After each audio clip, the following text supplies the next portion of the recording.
felicidade. É o que move os nossos intentos, desejos, aspirações, tudo que fazemos nesta vida. Ao final, o que queremos é ser felizes. Que palavra é esta tão amável e amada?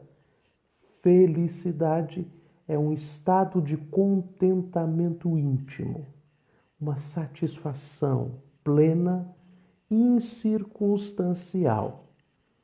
E o texto aqui diz que bem-aventurado, usando uma expressão hebraica para quão feliz é, para dizer que não se poderá medir o contentamento de um homem que vive conforme este padrão, que canta este salmo com a vida.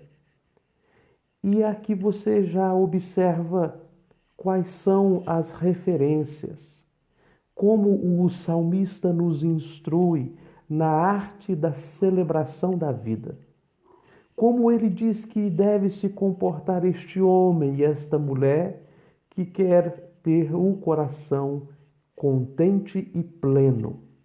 Ele diz assim, que este homem não segue o padrão do fracasso. Preste atenção. Bem-aventurado o homem que não anda conforme o conselho dos impiedosos. Feliz o homem que não tem por referência aqueles que Deus despreza.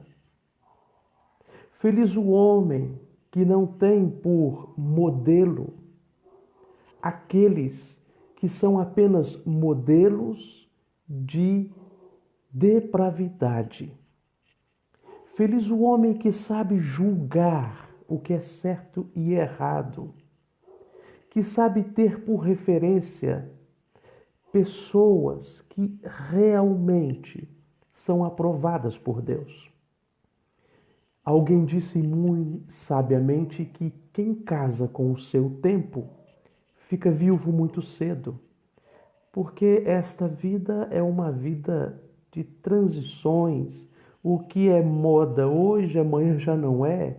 O que era algo de grande importância para a sociedade, um minuto depois já perde o significado. Veja só como é volúvel a vida.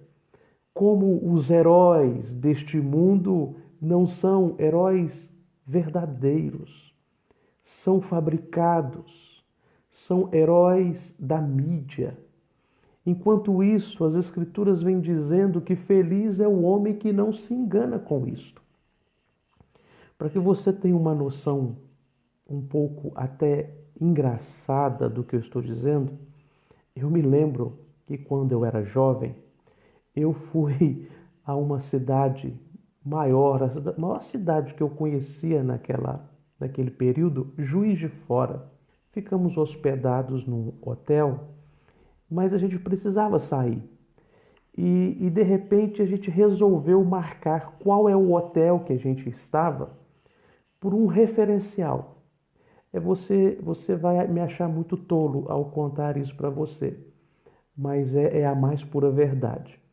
Nós observamos que na porta do hotel havia muitas caixas de papelão. Elas foram desprezadas ali por um comércio local que jogou no lixo. Então nós entendemos que aquela seria uma boa referência. E resolvemos então que o nosso hotel ficava perto daquele amontoado de caixas de papelão que estavam no lixo. Você já sabe o que deve ter acontecido horas depois. Quando nós voltamos, já havia recolhido aquelas caixas de papelão. As pessoas que eram catadoras de papel reciclado ou reciclável, eles levaram embora e nós ficamos perdidos ali naquela Juiz de Fora que parecia para nós a maior cidade do mundo. Preste atenção, que homem em sã consciência, que ser humano com algum intento de sabedoria, que seja um jovem, vai ter por referência sobre onde é o lugar que está hospedado caixas de papelão descartadas para serem levadas embora. Se eu acho estranha esta afirmação, eu fico imaginando como os anjos olham para você e para mim, porque nós também temos tantas vezes nos respaldado como viveremos por aquilo que está no refúgio. Temos tido como referência aquilo que vai ser recolhido para o fogo, nem será reciclado. Temos tantas vezes como referências homens que não temem a Deus, mulheres que não servem a Cristo, jovens e adolescentes que não se interessam pelas Escrituras. São os nossos modelos, pessoas que gostaríamos de nos parecer com elas, e isto é um ledo engano. Isto é assinar uma sentença de fracasso total, porque os anjos devem olhar para nós como você deve ter olhado para mim, marcando um lugar tão importante, observando o lixo. Sabe, irmãos, quando eu era mais jovem, um pastor disse bem assim para mim: não durma no cemitério para não ser confundido com os defuntos, dizendo da urgência de não imitarmos o mundo. Eu lembro que ele citou alguns ditados populares, né? Ele disse que galinha que acompanha pato, você já sabe, morre afogada. E ele dizia também que andorinha que acompanhava morcego amanhecia de cabeça para baixo. Outra coisa que ele falou para mim que eu achei muito engraçada ele falou que bem te vi que acompanha João de Barro vira servente de pedreiro. Ai, ai, para referendar exatamente isto, que se nós não tivermos sabedoria para tirarmos os nossos olhos deste mundo e pararmos de imitar aqueles que não são aprovados por Deus, a infelicidade baterá à nossa porta. Casamentos que se desfazem, qual é o modelo? Não é o bíblico.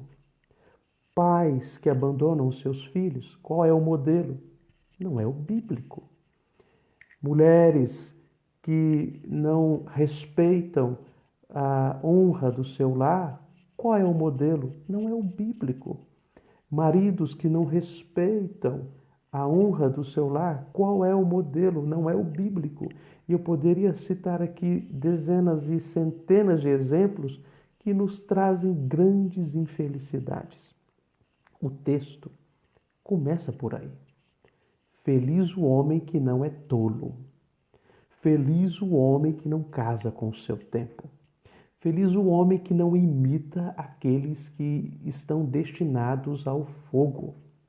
Feliz o homem que não tem por referência aqueles que Deus abomina deles. E o texto continua.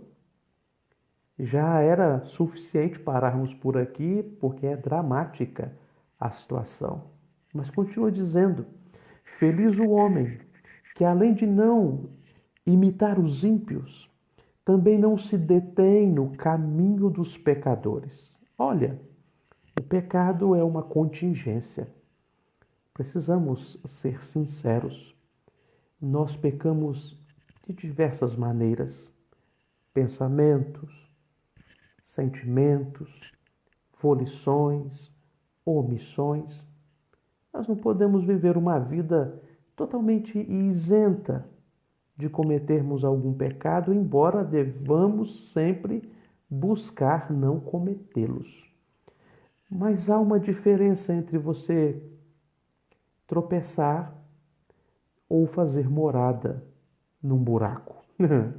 A diferença, é claro que você sabe que há, entre nós passarmos num caminho de pecado ou construirmos ali a nossa vida. Há diferença entre vivermos em situações pecaminosas e urgentemente buscarmos corrigir nossas posturas espirituais com atitudes sinceras diante de Deus, arrependimento, contrição, para uma renovação espiritual, ou acariciarmos o pecado, tê-lo por estimação e protegê-lo, aninhá-lo em nossos corações. Há grande diferença nisso.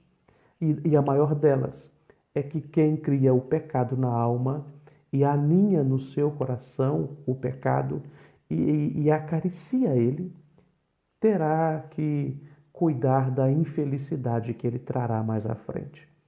Aqui o texto está sendo honesto e sincero para você e para mim, nos lembrando que o crente, ele é um pecador, mas ele não se detém no caminho do pecado. É uma contingência, é uma etapa, é uma fase, já estou me corrigindo. Olha só, e ainda afirma, não se detém no caminho do pecador, nem se assenta à roda dos escarnecedores. Não toma parte com aqueles que zombam de Deus. Não se assenta na roda daqueles que estão tramando a injustiça. Ele não se assenta com os infelizes. Você já observou neste versículo algo que pode causar alguma surpresa em nós? A sequência dos verbos. Olha só, ela é proposital. Olha, perceba o texto. Feliz o homem que não segue ou anda no conselho dos ímpios, não se detém no caminho dos pecadores, nem se assenta à roda dos escarnecedores. Anda, detém e se assenta. É uma degradação. Andar, parar, se deter e assentar. É uma sequência proposital para mostrar que aqueles que estão na roda dos escarnecedores, porventura, um dia foram homens e mulheres que tinham alguma boa intenção no coração, mas que de boa intenção, como diz Shakespeare, o inferno está cheio. Gente que olhou mais para o umbigo ou para aqueles que não são padrão de beleza espiritual e por isso caíram na vala comum daqueles que estão infelizes, porque estão assentados apenas para desprestigiar o outro. Só existem no contraditório, só existem para fazer barulho, só existem para questionar a vida, só existem para criticar o outro, só existem para escarnecer de tudo o que é valoroso. Perceba um detalhe. Ninguém se assenta na roda dos escarnecedores da noite para o dia. É grave o que eu digo para você. Ninguém tropeça numa montanha. Nós tropeçamos em pequenas pedras que desprezamos às vezes no caminho. Lembro-me da história de uma árvore, uma sequoia gigante, ali nos Estados Unidos, que suportou inúmeros relâmpagos, afrontou vários vendavais, firme. Mas um dia essa árvore veio ao chão e os pesquisadores observaram que cupins minúsculos, entranhados em suas raízes, levaram aquela gigante ao solo. Às vezes não são os grandes problemas que nos derrubam, nem as grandes provações, nem aquilo que é claro e evidente, mas às vezes minúsculos problemas mal curados em nossos corações, às vezes pequenas situações não tratadas, elas têm forte propriedade para secretamente minar a nossa vida espiritual. Perceba, Ninguém cai da noite para o dia. É um processo lento e constante e degradante. Estou usando muitas figuras de linguagem, né? Me lembro da história aqui, que é contada com frequência, que se você colocar um sapo na água fria e esquentar aos poucos a água que está ali, ele vai se sentindo acolhido por aquela água quente até morrer cozido. Ao contrário, se você jogar o sapo diretamente na água quente, ele vai ter uma reação instintiva de sobrevivência, para te lembrar que às vezes o mundo está nos cercando com águas agradáveis, com elogios, com afeições apropriadas, com cuidados maravilhosos. Mas este mar que nos seduz é só para nos afogar. 313 depois de Cristo, você sabe que a igreja até 313, o ano, ela sofreu 7 grandes perseguições dos imperadores romanos. A igreja foi muito perseguida. Mas em 313, Constantino assinou o Édito de Milão, também conhecido como Édito de Tolerância. E agora você imagina o que aconteceu. Aqueles cristãos que um dia antes estavam presos, esperando para serem martirizados, receberam a notícia de que não somente eles estavam sendo soltos, como também seriam apoiados pelo imperador romano Constantino. Muitos que estavam se preparando para o martírio agora teriam que enfrentar um grande dilema: o dilema de uma vida acariciada e aplaudida pelo mundo. O imperador agora estava afeiçoado dos cristãos e oferecia para muitos deles cargos e posições sociais. Aqueles que não se sucumbiram diante do martírio, muitos se sucumbiram diante de uma vida fácil. Veja, o diabo não é tão feio quanto parece. Suas estratégias são muito bem pensadas. Ele vai trabalhando aos poucos para nos afastar do muito e da própria felicidade. Sobretudo, quando você observa em nível máximo aquilo que é a ênfase do salmista, qual é a grande diferença entre o homem de Deus e aqueles que perecem? Ele diz sobre a felicidade que o ímpio não possui e diz que o homem de Deus possui esta felicidade na palavra de Deus. É um drama, é um dilema. Por quê, pastor? Porque sabemos que a palavra de Deus tem sido desprestigiada e preterida por muitos. Não por menos, alguém disse que a igreja brasileira tem quilômetros de extensão, porém milímetros de profundidade. Antes de imitar o ímpio, antes de se deter no caminho dos pecadores, antes de correr o risco de se assentar à roda dos escarnecedores, o seu prazer está na lei do Senhor, e na sua lei medita de dia e de noite. Versículo 2.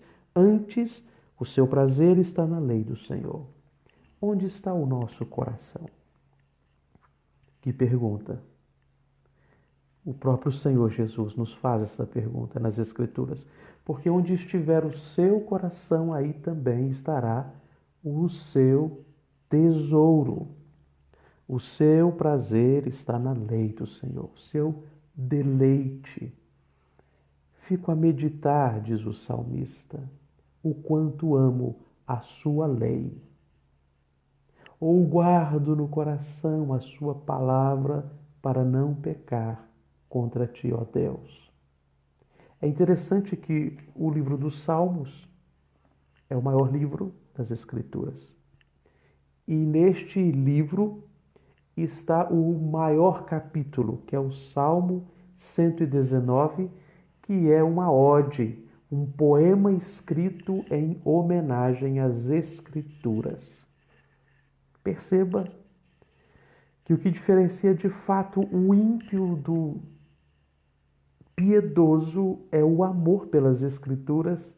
Isto é marcante, porque ele não é conhecido pelas coisas que ele faz, pelas esmolas que ele dá, pelas preces românticas que profere, pelos discursos lindos que escreve, mas ele é conhecido pelo que ele não faz. Ele não faz isso, não faz aquilo e não faz aquilo.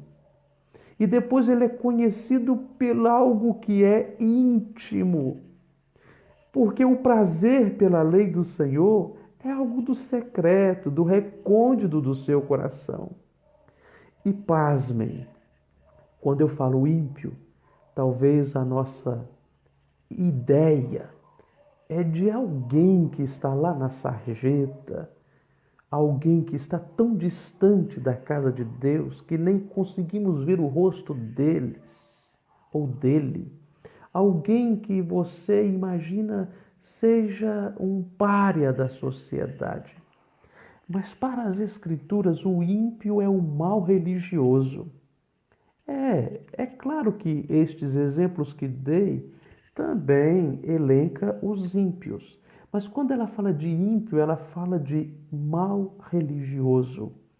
Aquele que está envolvido com o sagrado, mas o coração está depositado no lugar errado. Aquele que não serve o Senhor com integridade. É um alerta para todo o crente, para todo o frequentador de igreja, porque se o nosso prazer não estiver na lei do Senhor, nós estamos incorrendo num grande risco de sermos maus religiosos. Preste atenção. O prazer dele está na lei do Senhor e na sua lei medita dia e noite. Você acredita que algumas pessoas imaginam que meditar na lei do Senhor dia e noite é ficar decorando versículos bíblicos e repetindo estes textos? Eu sei, é importante e de grande valor termos a Bíblia, guardá-la em nossa mente como referencial para nós. Mas não é esta a ideia do texto. A ideia do texto é: quem medita na lei do Senhor dia e noite é aquela pessoa que tudo que faz, ela procura nas Escrituras qual é o desejo de Deus para aquela determinada situação. Uma vez eu fui fazer um aconselhamento e um jovem estava separando de sua esposa. Ele me disse que estava esperando Deus falar para ele, para então tomar uma atitude, se voltaria ou não para ela. E eu disse: você não precisa esperar Deus falar para você não, meu querido. Já está dito. As Escrituras já dizem que o que Deus está fazendo, esta união pretendida, é desde Adão e Eva. Deus deseja que não haja o divórcio, exceto em ocasiões tristes, como o adultério ou quando um dos cônjuges está correndo risco de vida e, como Paulo mesmo diz, foi abandonado ou abandonada por um marido ou esposa não crente. Mas perceba, ele estava pedindo uma resposta do céu e ela já estava escrita aqui nas Escrituras. É isto. Meditar na lei do Senhor dia e noite é exatamente isso. É quando você vai comprar alguma coisa e você sabe que vai dar um prejuízo muito grande no seu irmão, ou qualquer prejuízo é grande, né? E você então pensa, o que a Bíblia diz que eu deva fazer aqui? É quando você vai tratar com alguém e você fica irado e você pensa, o que a Bíblia manda eu fazer quando eu estou irado? Quando você vai lidar com os seus filhos e você pensa em tratá-los com muito rigor e você se lembra, pais, não ireis os vossos filhos. É quando você vai tratar com os seus pais e resolve não dar muita importância para o que eles pensam, porque já estão velhos, não é verdade? Então você se lembra das Escrituras: honra teu pai e a tua mãe. Perceba, meditar na lei do Senhor não é ficar repetindo versículos bíblicos, mas é você ter a Bíblia como a sua referência, o nosso referencial de ação e ter nisto prazer. As Escrituras, elas estão aqui, irmãos, para nos fazer felizes, nos proteger as nossas almas, nos livrar do mal. Bem-aventurado o homem que teme ao Senhor. Feliz será e tudo te irá bem. Preste atenção. As Escrituras nos são o mapa da mina, marcadas por uma cruz. Ali está o nosso tesouro. Ela é que diz quando erramos, não é a nossa consciência. Ah, pastor, minha consciência está tranquila diante de Deus. Somente se houver o perdão de nossos pecados, expiados pelo sangue de Cristo Jesus, é que podemos achar paz diante de Deus. Ah, mas eu acho que eu não errei naquilo ou nisto. Meu irmão, não somos nós o tribunal de Deus, não é o nosso coração. As Escrituras é que julgam. Ah, pastor, não podemos julgar. Claro que você e eu não podemos julgar. Nós apenas proferimos o julgamento, porque o juízo já está dito. As Escrituras já fizeram o juízo sobre o que é certo e o que é errado. Perceba que a nossa felicidade flui de nosso amor pelas Escrituras. João capítulo 10, Jesus diz isto: minhas ovelhas ouvem a minha voz. Eu chamo cada uma delas pelo nome e elas me seguem. E me seguindo encontrarão pastagem, passarão pela porta e encontrarão uma vida em abundância. Uma vida feliz em Cristo. Não é ausência de problemas. Uma vida feliz em Cristo não é ausência de dor. Uma vida feliz em Cristo não é uma ausência de provação, mas é você estar contente. Grande é o contentamento com a piedade. A nossa suficiência vem de Deus. Então o texto culmina numa figura de linguagem magistral, amada por qualquer beduíno daqueles dias, desejada por todos os andarilhos e aclamada pelos perdidos. Antes o seu prazer está na lei do Senhor, e na sua lei medita dia e noite. Ele é como árvore plantada junto à corrente de águas. E o texto original é árvore cujas raízes se aprofundam no solo até encontrar um regaço secreto, até encontrar o lençol freático. E você então olhava, estava deserto em volta daquela árvore, como uma árvore plantada junto à corrente de águas. Você olhava, estava causticante, mas embaixo dela sombra. Você olhava, as outras árvores estavam ressequidas para serem queimadas. E ela estava verde, estava frondosa, cheia de seiva e vigor.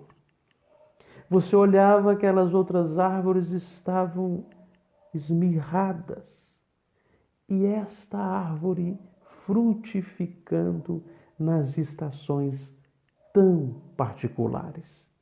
Olha, meu irmão, o texto é muito apropriado para aquele homem e aquela mulher cujo coração está enraizado nas Escrituras.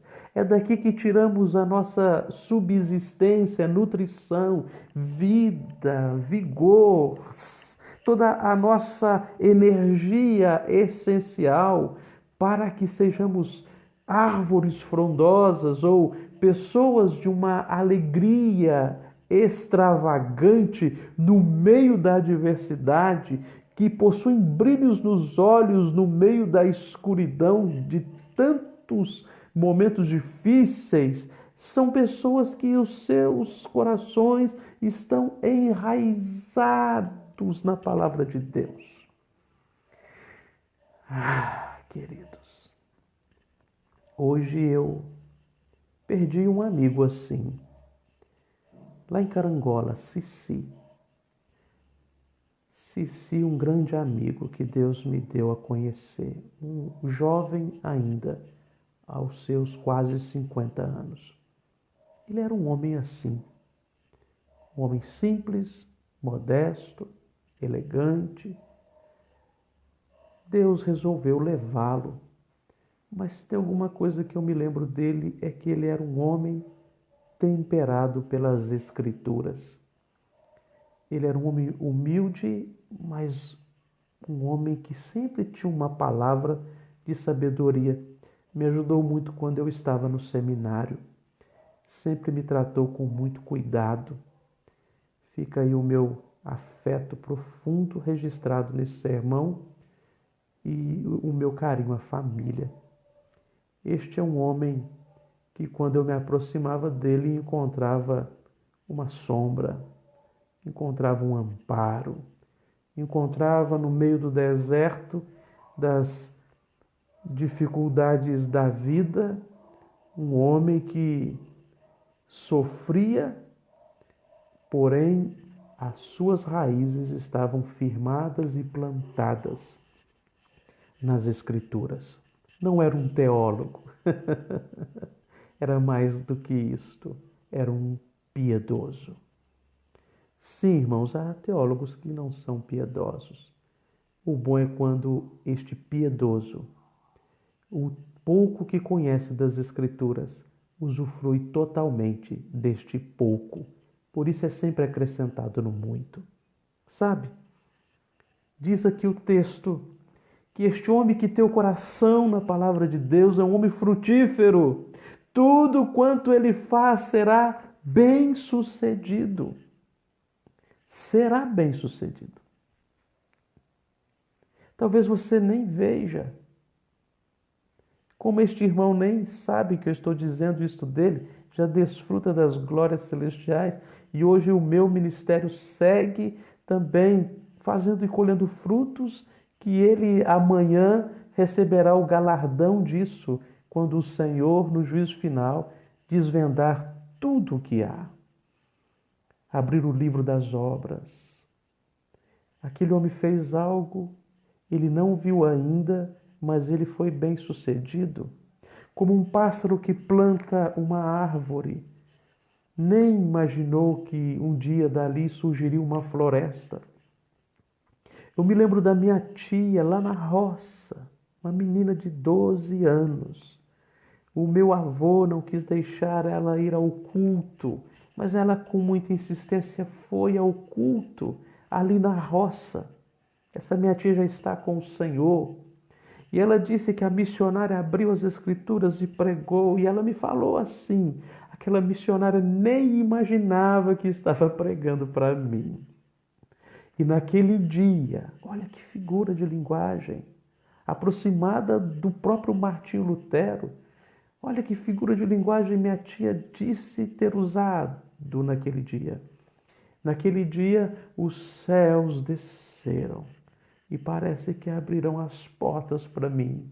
Ela entregou a vida para Cristo, uma menina de 12 anos. Aquela missionária nunca soube, até agora, quando ela deve ter encontrado algumas décadas atrás minha tia no céu. Aquela missionária semeou e foi bem-sucedida. Sucesso não é aquilo que temos visto com os nossos próprios olhos, mas é o que Deus tem feito com as nossas lágrimas. Sucesso não é aquilo que conseguimos colocar na prateleira lá em cima como um troféu, mas é aquilo que plantamos no coração dos outros. Sucesso não é o que vamos levar para dentro dos nossos cofres, mas é aquilo que o outro leva no coração a nosso respeito. Sucesso é poder ser útil nesta vida para transformar a vida daqueles que nós nem sabemos, mas serão úteis nas mãos de Deus. Sim, meu amado, assim é o crente. Ele é útil, ele é piedoso, ele semeia e ele frutifica. Ele não sabe, mas será bem-sucedido. Não importa. Você é bem-sucedido quando semeia as Escrituras, com ações e palavras, gestos e intenções. Você talvez nunca verá nascer aquela semente, mas as Escrituras é a única semente que existe, que nasce em qualquer solo. Só vai frutificar naquele terreno que o Senhor mesmo quis. Mas as Escrituras, elas são sementes fertilíssimas. Ah, meu irmão, que diferença do homem de Deus para aqueles que estão na roda dos escarnecedores. Porque logo abaixo o texto diz assim: os ímpios não são assim, são bem diferentes dos piedosos. Os ímpios não são como árvores plantadas junto às correntes de água. Os ímpios são como palha que o vento dispersa.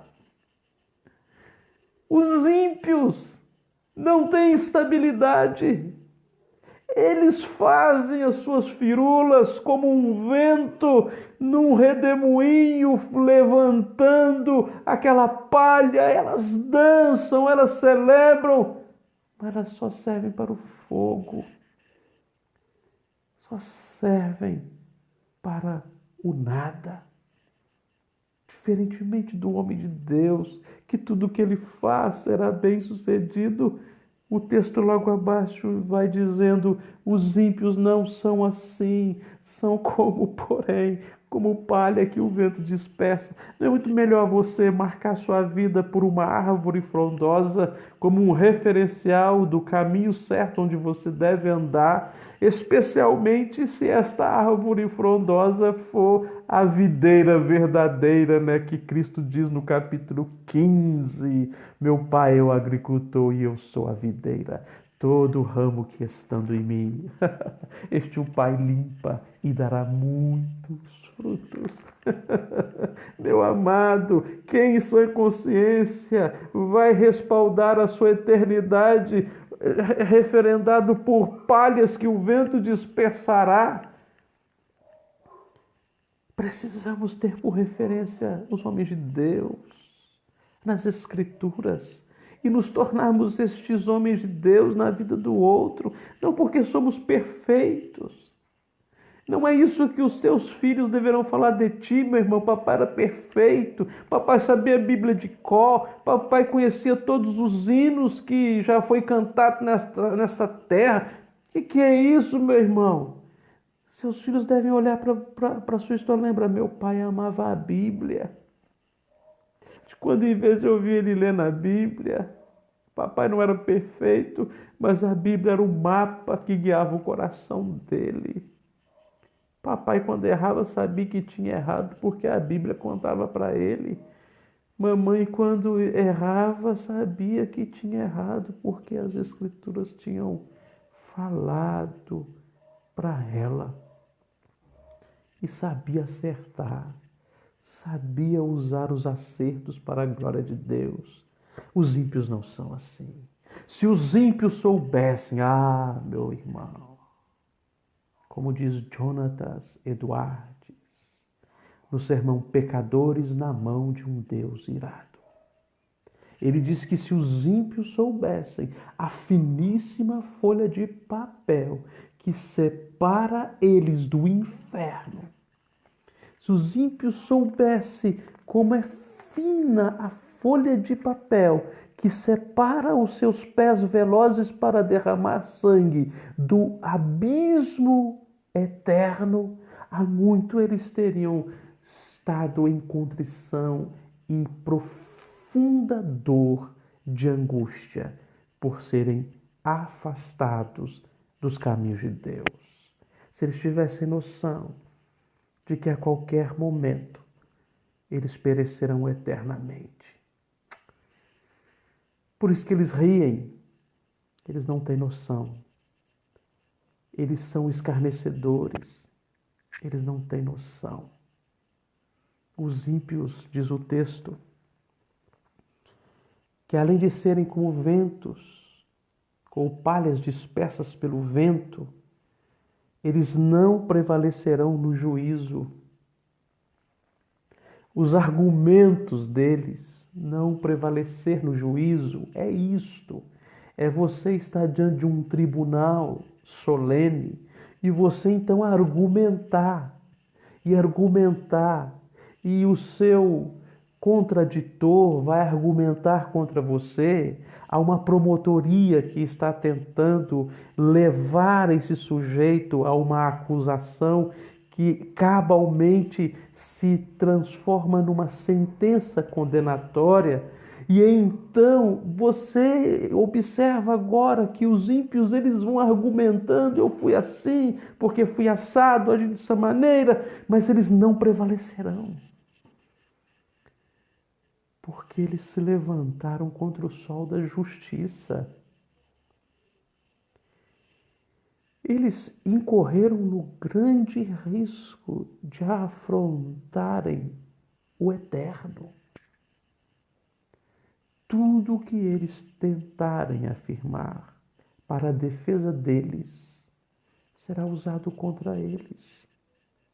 Porque eles desprezaram não somente as Escrituras, mas eles desprezaram a palavra de Deus encarnada. A palavra de Deus que se fez carne e habitou entre nós. Como serão salvos se negligenciaram tão grande salvação? Os perversos não prevalecerão na assembleia daqueles que amam a palavra de Deus. A diferença no tribunal é que quando lerem a sentença contra você e eu, nós não olharemos para as nossas argumentações. Nós olharemos para o Cristo que advoga por nós.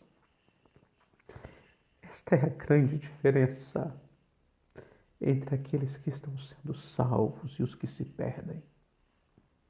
Os que se perdem dizem, em teu nome eu fiz isto, fiz aquilo e fiz aquilo outro. Em teu nome profetizei, expulsei demônios. Apartai de mim, malditos, porque eu não vos conheço. Veja que eles estão dizendo que fizeram, estão se estribando nos seus próprios méritos, em suas obras pessoais, para reclamarem um direito à congregação dos justos. Isso é uma loucura. O que será declarado sobre nós no juízo final não é inocente, é perdoados, é diferente. Inocente é aquele que não cometeu crime nenhum, é o nosso advogado. E é por ele que somos perdoados. Nós seremos declarados perdoados, porque já foi paga a dívida que era contra nós. Deus não nos cobrará novamente algo que já foi cabalmente executado em nosso favor. Meu amado irmão, veja que eu estou argumentando e a minha argumentação prevalece porque eu não estou tirando de minha cachola, nem de meu coração desesperadamente corrupto. Eu estou tirando das Escrituras a minha linha de argumentação. A minha defesa é a palavra de Deus e a sua também. Quem pode ser mais feliz do que nós? Se temos Cristo por nossa defesa. Pois o Senhor conhece o caminho dos justos. O Senhor conhece as veredas nossas. Guia-me pelas veredas da justiça por amor do seu nome. Mas o caminho dos ímpios perecerá. É uma conclusão irônica, dizendo para o atento qual é a loucura de seguir atrás de um ímpio. Vai dar num abismo. Este encerramento do salmo, essa finalização, ela arremata o salmo nesta homilia que estou te apresentando para alertar a todos: não cometam esta insensatez. Porque veja só onde vai dar. Há caminhos que ao homem parecem ser bons, mas ao final são caminhos de morte. Onde dará o caminho do ímpio? Não siga eles. Siga as Escrituras, o caminho dos justos, porque Deus conhece o caminho dos justos. Deus conhece a você e a mim, meu irmão. Ame a Bíblia. Deseje conhecê-la profundamente. As Escrituras, elas falam da pessoa mais maravilhosa que este mundo viu e já recebeu, Jesus Cristo. Ele é a árvore em quem estamos ligados pelo Espírito Santo, cuja seiva nos nutre. As Escrituras sem Cristo, queridos, as Escrituras sem Cristo é uma espada na mão de um adversário, porque seremos condenados. Mas as Escrituras com Cristo, é um abraço no colo de um pai. Porque por Cristo as Escrituras se realizam em nós.